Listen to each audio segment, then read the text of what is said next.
Hello friends, we are doing the lecture series on broadening of spectral lines.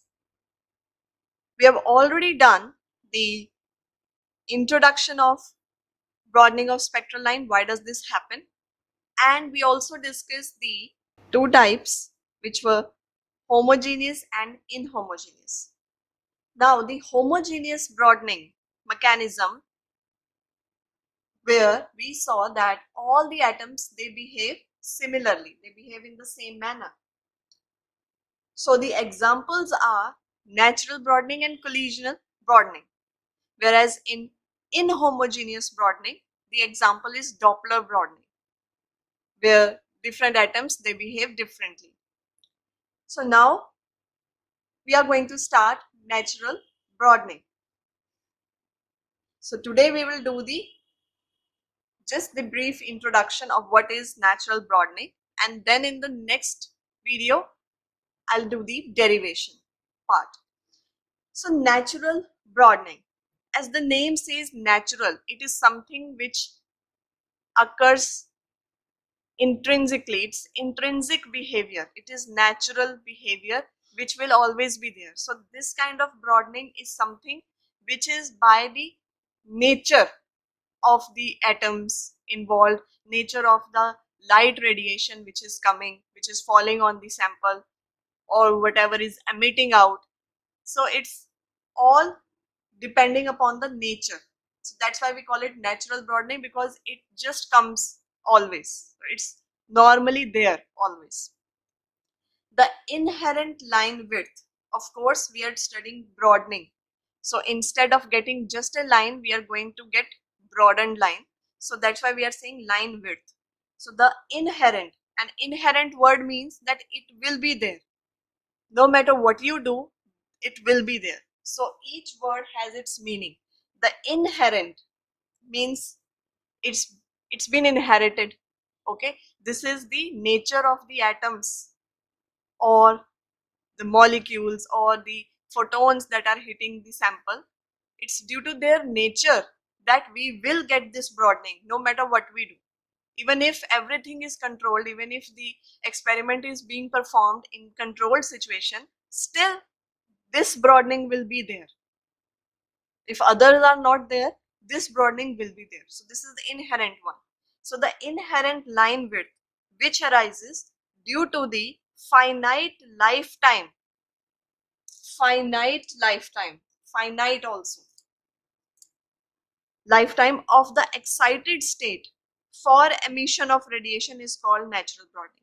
So here what we are seeing, we have the two energy levels where E2 is greater than E1, and here we are discussing the spontaneous emission.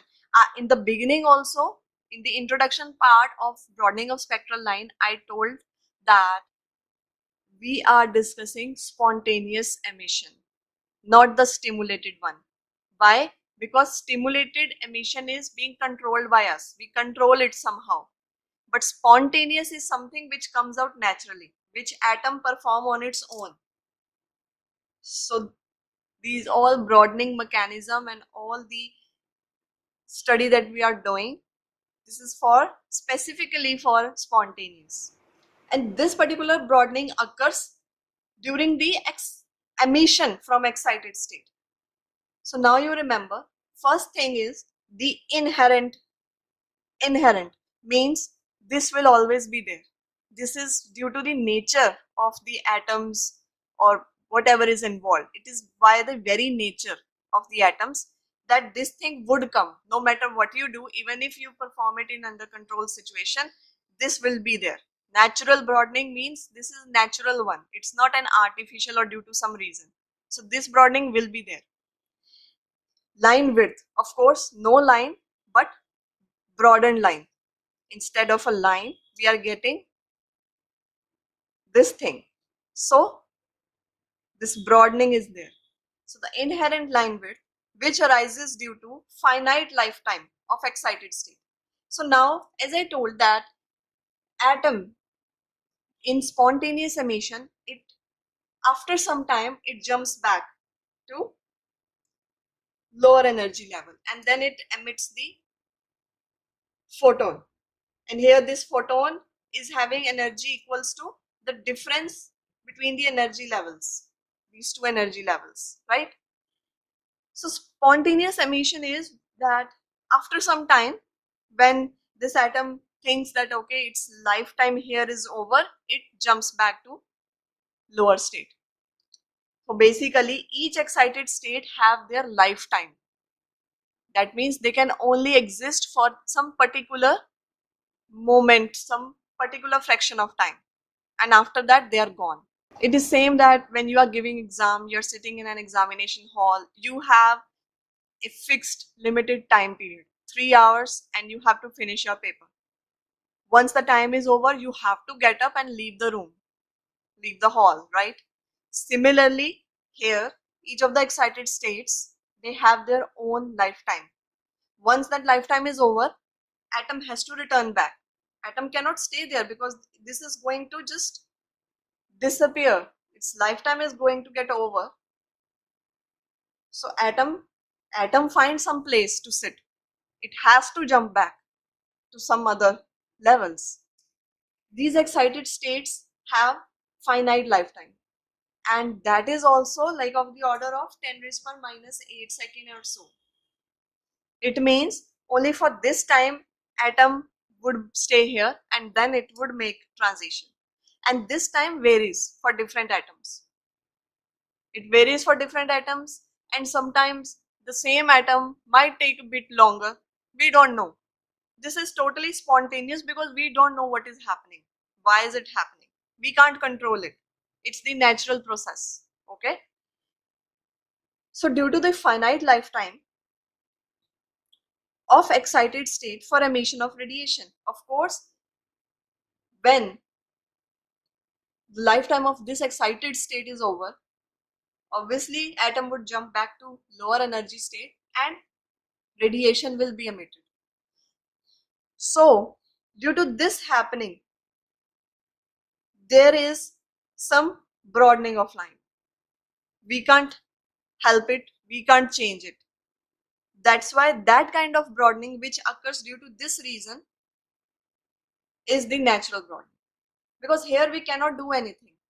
Spontaneous emission is occurring, the excited state has its own lifetime, some finite lifetime, not infinite. Okay, if there had been infinite lifetime, then this broadening would not have been there, but excited states have finite lifetime. So after some time atom has to jump back, and that time is also, you can see how small it is. It's of the order of 10 raised per minus of something a seconds, not 1 second, 2 second. 1 second, 2 second is still quite a big amount of time for these excited states. So now atom would jump back and then radiation will be emitted, which is equal to the difference of the energies of these two levels. So this happens naturally. We are not doing anything, but due to this finite lifetime of excited state, the emission of radiation will occur and there will be a broadening in the line. That broadening is natural broadening due to this phenomena. Now, why this is leading to broadening? Okay, till now we know that this is the reason for natural broadening. The inherent line width, this line width means the broadening that comes, which arises due to the finite lifetime of excited state for emission of radiation, is called natural broadening. But now why does this happen? So see, every excited quantum states, see these all are quantum states, all the energy levels that we see, there is huge gap between the ground level, if I give it n equal to 0, n equal to 1, n equal to 2, and as the levels proceed, the gap reduces. Okay, but all these energy levels, we call them quantum states, because these quantization, that there are fixed states, fixed energy levels are there, this is all due to quantum mechanics. So we call them quantum states. So every excited quantum state, we are not talking about the ground one, we are talking about the excited states, because we know that everything which is excited, it somehow would return to normal state. We have seen excited nuclei. Okay, when we see or when we do the nuclear reactions, we say that okay, the atom is excited and now it will emit radiation and then come back to normal state. So excited states, they have finite lifetime, they can't stay for longer. So every excited quantum state has an intrinsic lifetime. Okay, intrinsic means its own natural lifetime before it spontaneously decays to lower energy state. And spontaneously word is important. In stimulated emission, we control jumping of atoms to the lower energy levels. When we want that now atom should jump, we make it jump by sending a radiation of a particular frequency. But in spontaneous emission, we cannot help. It's up to the atom, it's up to the state. So when we say that okay, when atom after some time it feels like jumping, it jumps back, it's because of the excited state. Because excited state has a fixed lifetime, then it will tell atom that okay, now my time is over, now you have to jump back. Okay, so this is what is happening. So a transition between two states, now this is important. This transition, as I say, that whatever photon will be emitted, this has frequency or energy approximately equal to the difference of energy between these two levels. But it is not fixed that always the same energy photon having a fixed energy would be emitted. See, this is all about quantum mechanics, and the main aspect of quantum mechanics is uncertainty. We can never be sure. So you cannot say anything with complete surety that okay, this would happen. No, this is true for classical mechanics. We can be confident enough in saying that okay, this thing would happen. If car is moving at this speed, it would reach at that position or it would cover that much distance in this particular interval of time. We can say it with confidence. But in quantum mechanics, nothing is fixed, nothing is for sure, everything is uncertain. So uncertainty is always there. So if we say, do say that okay, that whenever the atom jumps back, so the radiation that will be emitted, that is equal to the difference between the energy of two levels. In most of the cases, in most of the time, this would be true. Like if there are 100 radiations, 95 would be having same frequency, but 5, they might have some different frequencies, because this is quantum mechanics and you can't expect any microscopic item, microscopic entity to behave the way you want it to be. It will behave in its own way. And sometimes we just can't understand the ways atoms or these tiny particles behave. This is the paradox of quantum mechanics. This is the thing that we can't understand. Why does this happen? So a transition between two states will not result in absorption or emission of light of single wavelength only. If you say that transition would always result in emission of light of single wavelength only, then I'm sorry, this is wrong. This will not always be there.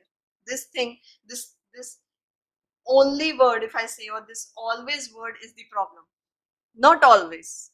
If out of 100 time, maybe 95 time, this statement is correct. But for 5 times, you have to be uncertain. Anything can come up. So what actually happened? A range of wavelengths, they can excite or de-excite the quantum transitions. So when atom jumps by taking some radiation, that could also be possible for different wavelengths. And when atom jumps back and it emits the radiation, even that radiation can have different frequencies or wavelengths. So this possibility is there.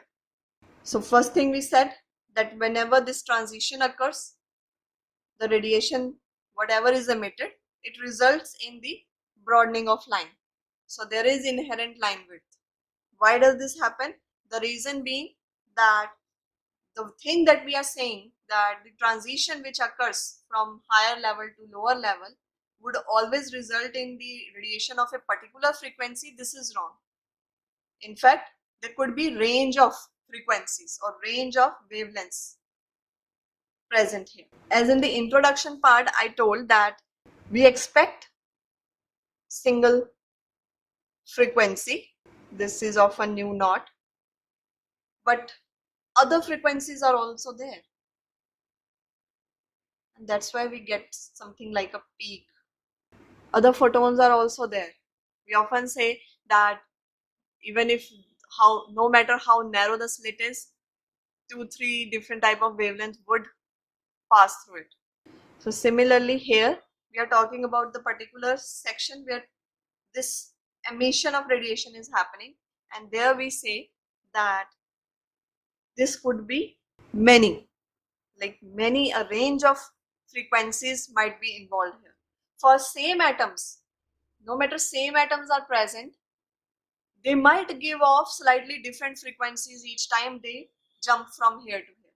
Now this is quite illogical and very difficult to digest and understand that why, when they are given two energy levels and mathematically we say this is happening, then why? But this is quantum mechanics and we cannot expect all the atoms to behave the way we think they should have or as per rules. So bit of uncertainty is always there.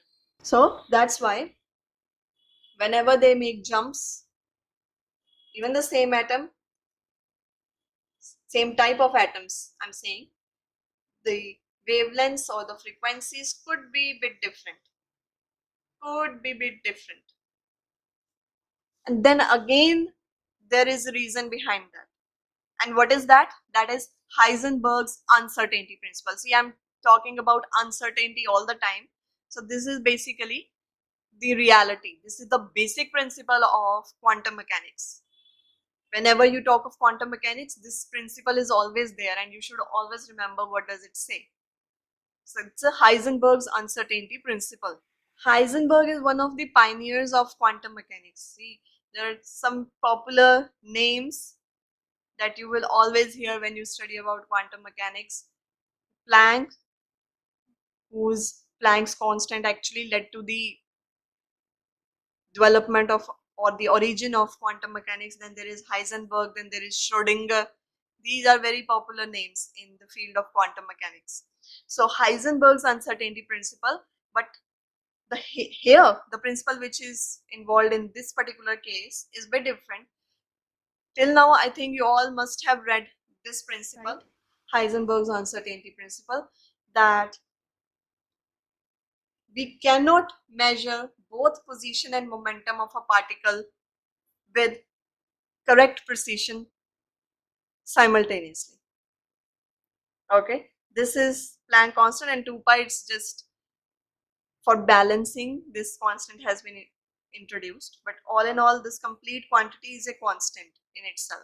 But this value, this is 6.6 into 10 raised to power minus 34 joule second, and 2 pi 3.14. So you can get this value, actual value. So this principle you all know, that we cannot measure both distance and momentum, both position and momentum of a particle simultaneously with correct accuracy, with correct precision. If we are trying to find the position accurately, then there will be uncertainty in momentum. This delta represents the uncertainty. And if we try to make this precise, then there will be uncertainty in this, because see, if we are trying to find delta x, then that would be h upon 2 pi. Here we have delta p. Or if we are trying to find delta p, then this would be h upon 2 pi delta x. So if we are making this quite precise, if you are trying to measure this accurately, then see, this is in denominator. So that means there will be wide inaccuracy in this value. And if we are trying to find momentum with finite accuracy, then there will be large uncertainty in finding the position. Okay, so this is a form of Heisenberg's uncertainty principle. You can write this also, but there is one more form. This is not only with position and momentum, but it is with energy and time also. So here we have delta E delta T, that is also approximately equal to h upon 2 pi, where h is Planck's constant. So both statements, delta x delta p or delta E delta T, they all come under Heisenberg's uncertainty principle. So what does it say? There is an uncertainty in the energy state of a system delta E due to an uncertainty in the lifetime of state delta T. So uncertainty is always there. If there is uncertainty in the lifetime of state, that we are not sure how longer that state would exist, then there will be uncertainty in the energy of that state also. Now we say that atoms make spontaneous transition, okay, spontaneous decay. So it's up to the lifetime of the state. But we don't know how longer that state would exist. We can make a guess, just an idea, that okay, 10 raised power minus 8 second, or it might be 10 raised power minus 9 second, or 10 raised power minus 10 second, we don't know. So that means there is uncertainty in the lifetime of state. So if there is uncertainty in the lifetime of state, then there will be uncertainty in the energy of state as well. So we are not sure that okay, if we are saying that that energy level is E2, but what is the actual value of E2? There is an uncertainty about that. So this is the thing, that when we say that atom jumps from one level to another, and we say that okay, E2 and E1 is there and atom is jumping back, if we are not sure about the lifetime of the state, if there is uncertainty in the lifetime of the state that it can jump anytime, we always say that atom can jump anytime, it will jump on its own. So there is uncertainty in the lifetime of the state. So if there is uncertainty in the lifetime, then there will be uncertainty in the energy of the state as well. So if we say that okay, this energy is having value 14.1 electron volt, then there will be uncertainty in this value also. This could be 13.8, this could be 14.5 electron volt. And when this would happen, the difference E2 minus E1 would also be different, always. So most of the time, this difference comes out to be same, but still a bit of change or ambiguity is always there. This is all because of Heisenberg uncertainty principle, and this is due to the very nature of the excited states as well. I mean, it's just the excited states. So it's the inherent feature. We cannot change it. We cannot make these states stay for longer. We can only make an idea. So how do we do stimulated emission? In stimulated emission, we make an idea that okay, that particular state might exist for 10 raised to minus 8 seconds. So before it spontaneously decays, let's make the stimulated emission of radiation by sending a photon early, before that time. So that happens with a guess. But if something is happening spontaneously, then in that case we are not sure, because we are not sure about the lifetime. So we cannot be sure about the energy. So this value E2, that could be different. And if different E2 is there, then always E2 minus E1 would give us some different value. And that different value would be different frequency. And that's why we say that whenever atom, even if it is the same atom, same type of atoms, they are jumping, but they might be emitting radiations of different frequencies, which results in the broadening. Because this is due to the excited state, the nature of excited state, this is a natural one.